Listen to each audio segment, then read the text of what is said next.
Guys, जब आप किसी नए घर में शिफ्ट होते हो या किसी एरिया में शिफ्ट होते हो तो सबसे पहले क्या देखते हो? वो घर देखोगे, अंदर से आसपास का एरिया देखोगे, वहाँ नेबर्स कैसे हैं और कहीं वो मार्केट से बहुत ज्यादा दूर तो नहीं है। ये सब तो बेसिक चीजें आप देखते ही हो, लेकिन कई बार जल्दबाजी में आप कुछ ऐसे घर सेलेक्ट कर लेते हो रहने के लिए जिसमें आखिरी बार कोई आखिरी बार ही रहा था। अगर आप ये समझ गए हो तो आपको ये समझ में आ गया होगा कि आज की स्टोरी से आपकी रूह कांप जाएगी, क्योंकि आज की स्टोरी एक रियल हॉरर स्टोरी है। आज की कहानी चेन्नई के एक ऐसे घर की है जिसके पास से लोग गुजरने से भी डरते हैं। चेन्नई के इस घर के पास गुजरने से पहले लोग 100 बार सोचते हैं, चाहे वो दिन हो चाहे रात। लेकिन आज की कहानी है कबीर की। कबीर जिसे इन सारी चीजों के बारे में पता ही नहीं था, क्योंकि उसे ब्रोकर ने शायद बताया ही नहीं था। आज की स्टोरी का कबीर एक शिप में काम करता था, जिसके कारण उसका रिलोकेशन होता रहता था, मतलब इधर से उधर। लेकिन जब वो उस कॉलोनी में शिफ्ट होता है, उस चेन्नई वाले घर की कॉलोनी में, तो उसकी जिंदगी में तांडव शुरू होता है, जिसे हम आज की स्टोरी में डिस्कस करेंगे। लेकिन उससे पहले हेलो गाइस, हॉरर स्टोरीज।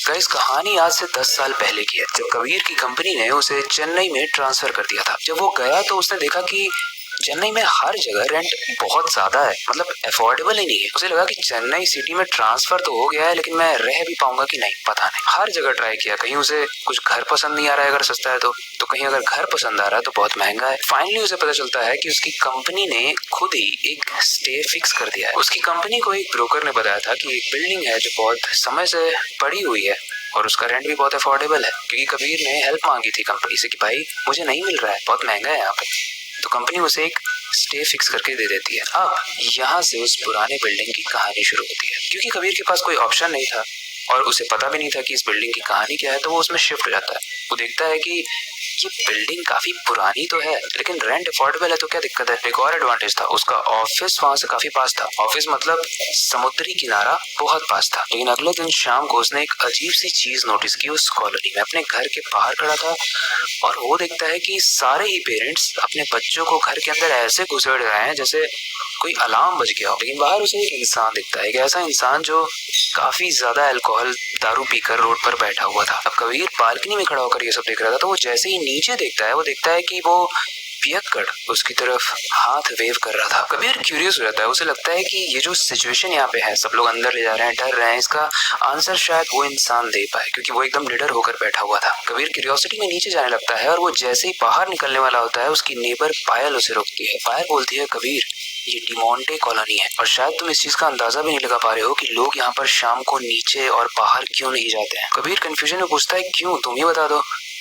पायल उस बुड्ढे की तरफ हाथ दिखाते हुए एक कहानी सुनाती है। वो बताती है कि वो जो इंसान तुम्हें दिख रहा है वो एक भटकती हुई आत्मा है। दरअसल 19वीं सदी में एक पोर्टुगीज बिजनेसमैन जॉन डिमोंटे अपनी वाइफ मैरी और अपने बेटे के साथ यहाँ पर आया था। यहाँ पर आने के बाद मैरी की मेंटल हेल्थ काफी डिटोरेट होने लगी थी, काफी खराब होने लगी थी। जॉन ने काफी कोशिश की अपनी वाइफ को बचाने के लिए, लेकिन अनफॉर्चुनेटली वो मर गई। लेकिन स्ट्रेंज चीज ये हुई कि कुछ समय के बाद उसका जवान और बच्चे जैसा बेटा वो भी मर गया। सिर्फ जॉन डिमोंटे जिंदा रहा। उसने अपने पूरे परिवार को खो दिया था। वो पैसे वाला तो था, लेकिन उसके पास अब कुछ नहीं था, क्योंकि उसका परिवार ही नहीं था। तो वो बहुत ज्यादा पीने लगा और लोगों को परेशान करने लगा। फिर एक दिन पीते पीते ही उसकी भी मौत हो गई। लेकिन जॉन डिमोंटे मर तो गया। वहाँ के आसपास के लोगों ने नोटिस किया कि जो भी परिवार आपस में हंसी मजाक करता है, जॉन डिमोंटे वहाँ पर आकर उस माहौल को खराब कर देता है, स्पेशली शाम को 7 बजे के बाद। और यही रीजन है कि लोग बाहर जाने से अपने बच्चों को रोकते हैं और खुद भी बाहर नहीं जाते हैं, क्योंकि अगर भाई गलती से तुमने हंसी मजाक किया तो तुम गए काम से। कबीर ने ये कहानी सुनने के बाद सोचा कि अब वो नीचे नहीं जाएगा, वो ऊपर ही रहेगा। भाई उसे भी अपनी जान प्यारी है। लेकिन उसके बॉस का कॉल आता है थोड़ी देर में और बोलता है कि अब अर्जेंट है भाई, जल्दी आ जा। तो मजबूरी में कबीर उस वक्त अपनी बिल्डिंग से नीचे उतर गया। शाम का वक्त था और पूरी कॉलोनी में सन्नाटा था। रास्ते पूरे तरीके से खाली थे, लेकिन कबीर को वो इंसान दिख नहीं रहा था या वो आत्मा दिख नहीं रही थी। कबीर चलता गया अपने ऑफिस की तरफ। तभी कबीर के पैरों पर एक ग्लास की बोतल आकर लगती है और वो बोतल शराब की थी। पहले तो उसने इग्नोर किया, लेकिन फिर उसे रोने की आवाज आई। उसे लग तो रहा था कि शायद ये जॉन की वही भटकती हुई आत्मा है जो पायल ने बताया था, बट उसे क्योंकि कोई दिख नहीं रहा था तो उसने इस चीज को इग्नोर किया। चलते चलते जब वो ऑफिस की बिल्डिंग के पास पहुंचने ही वाला था, तभी उसके कंधे पर कोई हाथ रख देता है। कबीर जब पीछे मुड़कर देखता है तो एकदम उसके मुंह से लगा हुआ इंसान खड़ा था और वो था जॉन डिमोंटे। और वो डिमोंटे कहता है कि तुम मेरे बेटे जैसे दिखते हो। और वो कबीर से पूछता है कि क्या आज रात मैं तुम्हारे घर में रुक सकता हूँ। कबीर ने झट से हाथ उठाया और भागते हुए अपनी बिल्डिंग की तरफ गया। वो जल्दी से लिफ्ट में गया और वापस अपने घर में गया और सामान की पैकिंग करना स्टार्ट कर दिया। लेकिन तभी वो रियलाइज करता है कि बाहर बहुत तेज बारिश होने लगती है और अब एस्केप करने का मौका नहीं था। वहां से भागने का कोई मौका ही नहीं था। इस चीज का वेट करते करते कि बारिश बंद हो, रात के 2 बज गए थे। वैसे तो कबीर अपने घर में अकेला था, लेकिन फिर भी उसे किसी की प्रेजेंस फील हो रही थी। तभी अचानक विंडो में कोई हलचल होती है और वहां से फिर वही आवाज आती है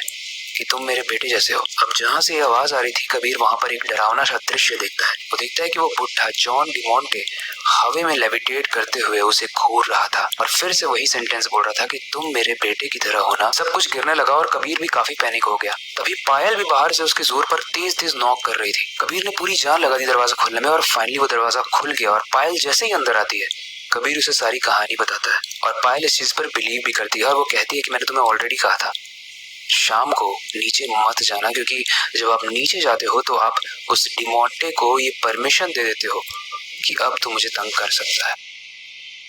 गाइस, इसके बाद वो कबीर अपना सामान पैक करके वहां से निकल गया जैसे ही बारिश बंद हुई। पर ये कहानी, ये डिमोंटे की कहानी जो थी आज की, ये सच्ची कहानी है। और आज भी उस कॉलोनी में 6 बजे के बाद लोग बाहर नहीं निकलते। लेकिन एक इंसान है जो हमेशा निकलता है और वो है खुद जॉन डिमोंटे। उसकी आत्मा चाहे बारिश हो रही हो, चाहे सन्नाटा हो, चाहे कोई भी मौसम, हर मौसम में रात के 6 बजे के बाद वहां पर घूमती है। और जो भी वहां पर जाता है 6 बजे के बाद, वो उसे परमिशन दे देता है कि अब वो उसे हॉन्ट करे। आप इसे गूगल पर सर्च कर सकते हो। ये तमिलनाडु के चेन्नई की असली कहानी है। इस जगह पर काफी सारी मूवीज, काफी सारी सीरीज भी बन चुकी है, क्योंकि ये जगह है ही इतनी ज्यादा अमेजिंग लेकिन डरावनी तरीके से। आई होप आपको आज की कहानी पसंद आई होगी। इस कहानी से रिलेटेड कोई भी फीडबैक हो तो आप हमें कमेंट सेक्शन में बता सकते हो। आपके पास कोई अच्छा सजेशन है तो उसे भी आप हमें कमेंट सेक्शन में बता सकते हो। उस पर हम स्टोरी जरूर बनाएंगे। बाकी वक्त आ चुका है इस स्टोरी को एंड करने का और नई सबसे डरावनी स्टोरी पर काम शुरू करने का। लेकिन जाने से पहले मैं बस एक ही चीज कहना चाहूंगा, अपनी क्यूरियोसिटी को डाई मत होने देना, नई चीजें सीखते रहना। अपने बेड के नीचे और खिड़की के बाहर जरूर देख लेना, कहीं वो जॉन डिमोंटे उड़ता हुआ आपकी खिड़की के बाहर तो नहीं है। मिलते हैं अगली वीडियो में।